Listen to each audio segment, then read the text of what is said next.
fourth president and the naming of a new lean cabinet of 22.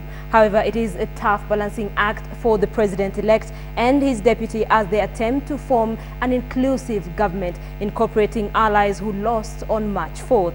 Aspirants from former Western and Nyanza provinces who campaigned under the Jubilee Alliance have appealed to Uhuru Kenyatta and William Ruto to form an all-inclusive government that should take into consideration those who stood by the coalition during the concluded elections. Patrick Amimo starts our bulletin tonight with Jubilee's Cabinate Headache.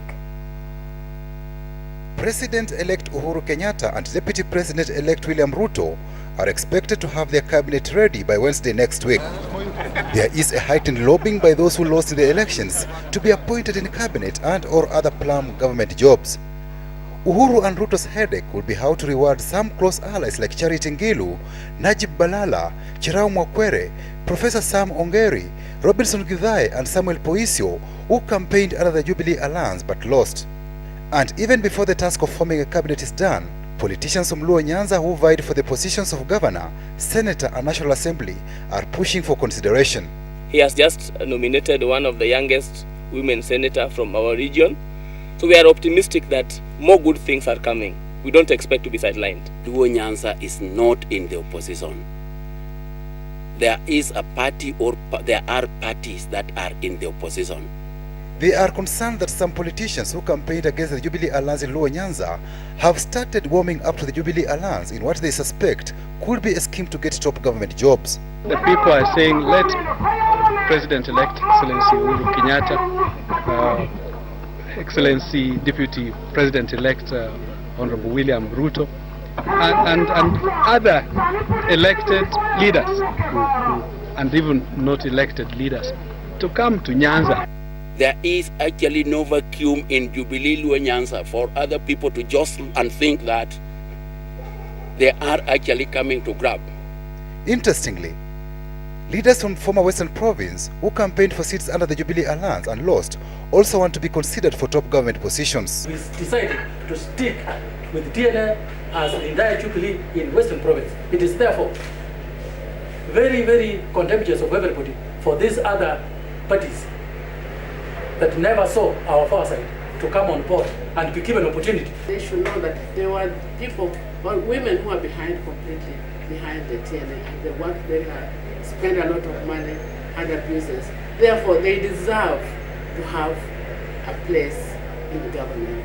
They express fears that leading lines in the Amani coalition, who have warmed up to the Jubilee Alliance and even signed post-election deal, could be given first preference.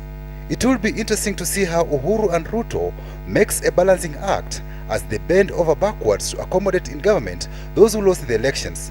Will they break from the norm that characterized past regimes? I don't think losing shows some kind of incompetence. It only shows some pattern of affiliation, very much familiar with Kenyan type of politics. But we've seen these leaders, once appointed to various positions, perform and deliver services extremely very well to the people. Patrick Amimo, KTN, Saturday Night. Patrick Amimo with the Cabinet Headache relay for the Jubilee Coalition. Let's bring in Ferdinand Omondi, our Coast Region reporter. Ferdi, thank you for staying with me. You've looked at the story by Patrick Amimo and the expectations of Kenyans even as they wait for the naming of that cabinet. From the Coastal Region, Ferdi, what are they expecting? What is the talk of town? Who do they want to get what post? Well, just like in Nyanza, the people here voted for, actually Nyanza as a whole, the people here in the Coast Region voted overwhelmingly for the coalition. About, I think, 96%, should I say, are all CORD seats. Only 4 members of parliament, if my memory is right: Lamu East, Lamu West, Kinango, where there's Gonzirai, and Taveta, where Dr. Naomi Shaban. Everywhere else is CORD, and of course also we have UDF sneaking in the governor again in Lamu constituency. Everywhere else it is CORD. Nevertheless, there are some big names here, people who are very respected, who were in the Jubilee coalition but lost their seats. And mostly would say not because they're not popular, but because they suffered as a result of the CORD wave. The most obvious name that perhaps comes to the fore is that of Najib Balala, the Republican Congress Party leader, was one of the key members of the Jubilee coalition. There was TNA, URP, RC, and of course NAC. So Balala, I should expect that having lost the senatorial race here to a worthy opponent in Hassan Omar, and it was a very close race, he should be expecting to get something. He was a former minister. He has tourism docket, a very healthy record behind him. People loved him, and I think in order to stem the wave of people here to remain relevant, and you've been seeing how much he walks next to the president-elect ever since the results were announced. Perhaps he's telling me, hey, you guy, I think that seat is a good one for me, in a manner of speaking. So I would expect he wouldn't mind if he's taken back there to the tourism docket, where he did pretty well, or there's something else he's eyeing. The other person who also is expected widely to be rewarded is Jirao Ali Makwere, or Z Papa, as he likes referring to himself. He lost the seat there. He would try to run for governor in Kwale, lost to Boy Juma Boy. And now the first visit that Uhuru Kenyatta made to course after the elections, it was Jirao who came with him and welcomed him, and you know, he was a member of URP, you could say a URP appointment here, so he should be eyeing one of those plum seats, if you should call them that. And the other people I could also think about right here is the religious groups. You remember the CAPK coming forth to say that Code Coalition did not honor their pledges, so they pledged their support to the Jubilee Coalition. Sheikh Khalifa, who is the leader of the Council of Imams and Preachers of Kenya, should be expecting something. I am very sure about that. The other person who we also know will be eyeing it from a religious angle is Sheikh Juma Ngao, who sometimes has been dismissed as a court jester by the manner in which he behaved during the election period. He was very deep in the Code Coalition, then suddenly last minute was in Jubilee singing praises of Uhuru Kenyatta, and after all the gesturing he did, I don't think he was just doing that for fun. He should be expecting that that should be rewarded in a way or another. Linda. Fadi Omondi speaking to us from Mombasa. Ferdinand, thank you so much for staying with me. Back before I let you go, really, do you think that the coastal region would get a satisfaction, quote-unquote, feeling if they get one of their own getting one of the cabinet positions? I think they would be satisfied.